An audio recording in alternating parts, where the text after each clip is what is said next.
afternoon. My name is Warren Krafchik, and I'm Executive Director of the International Budget Partnership. IBP is delighted to join the Addis Tax Initiative as its newest supporting organization. We recognize ATI as a unique space for diverse stakeholders to come together and advance the domestic resource mobilization agenda. And we look forward to learning and contributing to this important forum. For more than 2 decades, IBP has worked with civil society, international institutions and donors, national governments and others to empower citizens to participate in open budget processes and help shape policies that promote equity and justice. Our flagship Open Budget Survey is an example of our work. We analyze, through the survey, performance across 117 countries on transparency oversight and civic participation, providing a roadmap for governments seeking to bolster open budget practices on both the revenue and expenditure side. At the core of IBP's work is the belief that citizens have a right to have a seat at the table in budget decision-making. Our evidence shows that when this happens, budget processes tend towards equity and greater efficiency, thereby transforming lives and strengthening development progress. We are very excited to be joining ATI as it adopts its 2025 declaration. We commend the declaration's inclusion of 2 shared priorities: that revenues should be raised in a way that advances equity, and that legislatures, media, and civil society have a critical role to play in this process.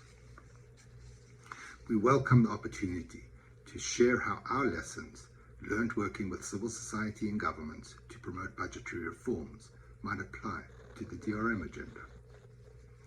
We recently launched a tax equity initiative to strengthen the role of civil society in promoting more equitable taxation. Our goal is to help ensure that there are independent, effective, sustainable civil society organizations in countries around the world with deep analytical and advocacy capacity working to promote tax equity. To start this effort, we will help to create a better knowledge base of civil society tax work. A few weeks ago, we published a comprehensive literature review of the political economy of domestic tax reforms, together with a set of reflections to guide civil society tax reform efforts. Today, we launch a civil society data set that maps 171 civil society organizations working on domestic tax issues in 66 countries. Soon we will publish an in-depth set of case studies featuring lessons learned from 8 civil society tax campaigns across Latin America, Africa, and Asia. We have been energized by the innovations and expertise of civic groups like Fundar in Mexico, whose work exposed 548 billion pesos of tax amnesties, convincing the new Mexican president, López Obrador, to table a constitutional amendment outlawing tax amnesties.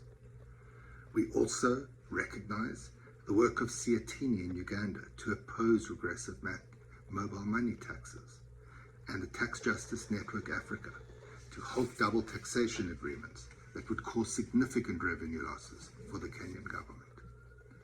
These efforts show how civic groups working closely with allies inside and outside the government help to build public confidence in tax systems and ensure that those systems produce outcomes that are equitable and do not simply privilege the powerful. Promoting equity in taxes and justice in tax systems is essential if domestic resource mobilization efforts are to truly advance the Sustainable Development Goals. And civil society is an essential partner in this process. We look forward to collaborating with ATI members during the next few days and in the years to come. Thank you for your partnership.